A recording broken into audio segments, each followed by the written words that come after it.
الحمدللہ وحدہ لا شریک لہ والصلاۃ والسلام علی من لا نبی بعد۔ ہر جانور میں 7 اعضاء ایسے ہیں کہ جس کا کھانا مکروہ ہے، اس سے بچنا چاہیے۔ حضرت مجاہد فرماتے ہیں کان رسول اللہ صلی اللہ علیہ وسلم یکرہ من الشاۃ سبعا، نبی کریم صلی اللہ علیہ وسلم بکری کے 7 اعضاء کو کھانا ناپسند فرماتے تھے: الدم خون، الحیا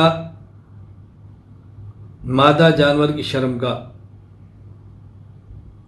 والانثیین خصیتین کپورے، والغدہ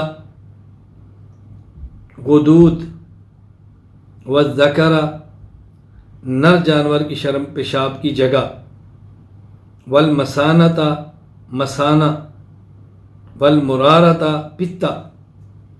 یہ 7 چیزیں وہ ہیں جن کا کھانا رسول اللہ صلی اللہ علیہ وسلم نے ناپسند فرمایا ہے۔ یہ حدیث مصنف عبدالرزاق اثر الکبریٰ للبیہقی باب ما یکرہ من الشاۃ کے اندر موجود ہے۔ یہاں ذرا کچھ وضاحت سن لیں۔ پہلی بات یہ سمجھیں کہ یہ 7 اعضاء کا کھانا مکروہ ہے۔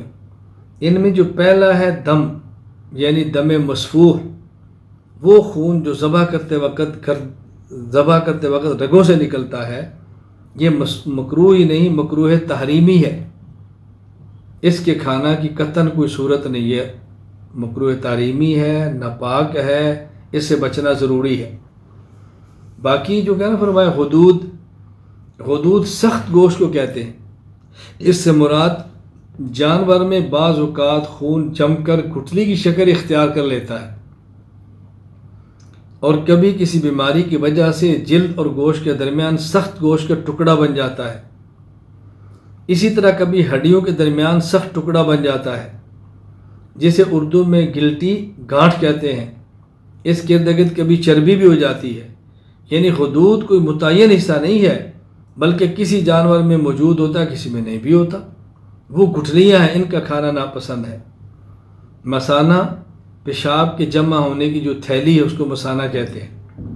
پتا جگر کے نیچے چھوٹی سی تھیلی جس میں کڑوا مائع مادہ موجود ہوتا ہے۔ اگر ان اعضاء کی پہچان نہ ہو تو پھر کسی ماہر سے، کسائی سے، شخص سے پوچھ لینا چاہیے۔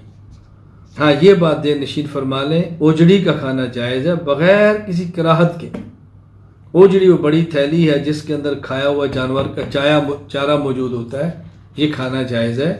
صاف اچھی طرح کر لیں، کھانا ناجائز نہیں، مکروہ نہیں۔ ہاں، کسی کو تباً گراں گزرتا ہو، تباً ناپسندیدہ ہو، یہ الگ بات ہے۔